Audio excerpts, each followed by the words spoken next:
Poet Society is a group that provides a platform for different students on campus that enjoy singing, rapping. We've had some people break dance, doing stand-up comedy and things of that sort, any way to express themselves verbally through spoken word on stage. I think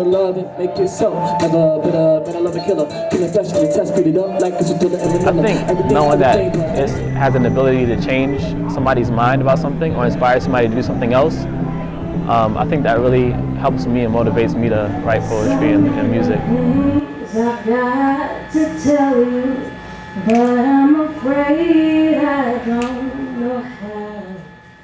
Recently, last summer, I discovered some different lounges in Charlotte, and I was like, you can get paid for being like a professional poet, that's so dope. But I didn't have anywhere to really practice on campus or like with my friends, so I've just been going up there, and then I thought, why don't I bring something like that to campus? You don't like the lyrics, but you love the song. What sense does that make? I feel like poetry is like anybody's thing. As long as you have a passion about what you're doing, and like anybody, just get out there and just do your thing. But yeah, that's all I got. Thank you guys.